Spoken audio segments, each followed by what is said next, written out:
અત્યારે તમારી ઉંમર એ છે કે માતા પિતા કે ગુરુજનો કે આપણે કંઈક કહેતા હોય ને તો ગમે નહીં. કે તમારા જેવો જ એક દીકરો હતો, નાનપણથી એના માતા પિતા એને ટોક ટોક કરે, સારી ટેવ પડે એટલે કે ભાઈ જો નાઈને જ્યાં ત્યાં ટુવાલ ફેંકી દેતા હોય એવું ના હોય, આપણે સીધો દોરીએ નાખીએ, બરાબર? એટલે એના પિતા એને ટોકે કે ભાઈ તારી દોરી ઉપાડી, એના મમ્મી ટોકે કે ભાઈ તારી વસ્તુ તું વ્યવસ્થિત તારી જગ્યાએ મૂકી દે. એટલે એને કચકચ કરે એવું લાગે કે દીકરાને કે વાને મને કચકચ કરે છે.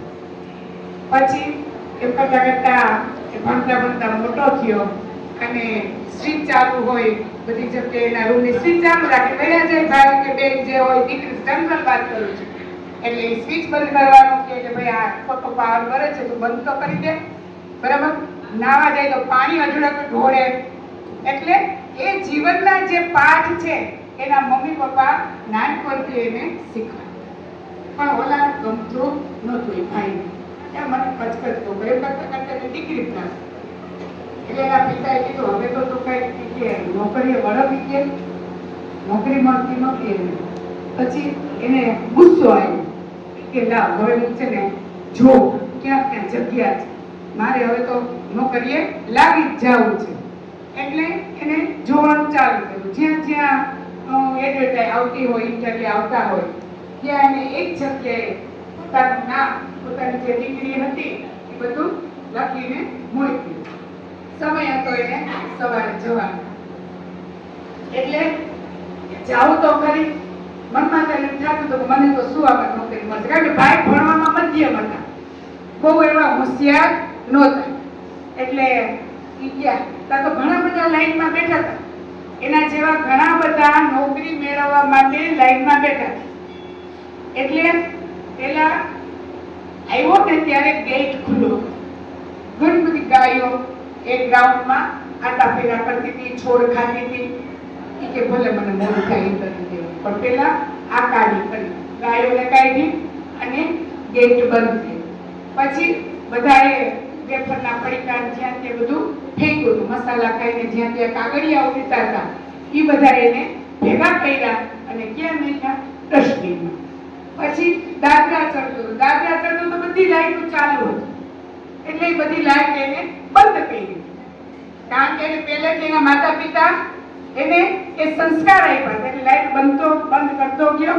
અને પછી પોતાના જ્યાં સ્થાન ઉપર ઇન્ટરવ્યુ હતું તે ઓફિસ પાસે આવ્યા તો જોયું ભાઈ તો ભાઈ તો ઘણા બધા બેઠા છે, બધા એક પછી એક ઓફિસમાં જતા હતા, ઇન્ટરવ્યુ લેવાતા હતા અને બહાર નીકળતા પૂછતા હતા ઓલા ભાઈ કે ભાઈ તમને મળી નોકરી? એક જ ને લેવાના હતા, હો કેટલા બધા આવ્યા હતા, સિલેક્શન એકનું જ કરવાના હતા. તો ના, બધા ના પાડતા હતા કે ના અમને આવી નથી. ભાઈનો વારો કે આ બધા નથી આવી તો મને શું આપશે, મને શું સર્વિસ મળશે? એમ કરતા કરતા એ તો કે લાવ જાવ તો ગયો, અહીં સુધી આવ્યો છું તો હું એ જોઉં તો ખરી શું છે શું નહીં. સાહેબ પાસે ગયા, જે ઇન્ટરવ્યુ લેતા હતા એની પાસે એ વ્યક્તિ ગયા અને એને કઈ ફાઇલે ના જોઈ, કઈ પણ પૂછ્યું નહીં કે તમે શું ડિગ્રી લીધી, શું ભણ્યા, અને એને કીધું કે તમે કાલથી જોબ ઉપર આવી જજો. શું કીધું? કે કાલથી સર્વિસ જોઈન કરી લેજો. એટલે મને નવાઈ લાગી કે મને કઈ પૂછ્યું નથી, હું શું ભણ્યો, મારે કઈ સર્ટિફિકેટ જોયા નથી ને મને કે એમનો કેમ સર્વિસ મળી. એટલે પૂછે છે જે ઇન્ટરવ્યુ લેતા તેને કે મને તમે કઈ મારું જોયું નથી, મને પૂછ્યું નથી અને તમે કેમ મને જોબ આપી દીધી?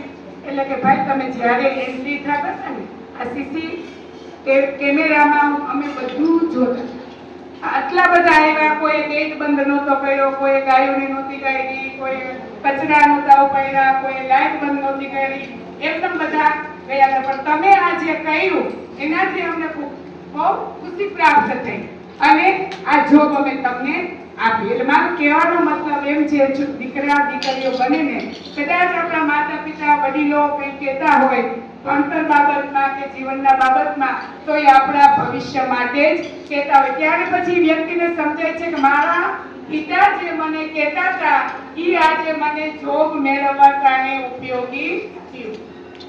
એટલે આ આપણે કંઈ પણ હોય માતા પિતા કહેતા હોય તો મનમાં નહીં લેતા, પણ આપણા જીવન માટે કહેતા હોય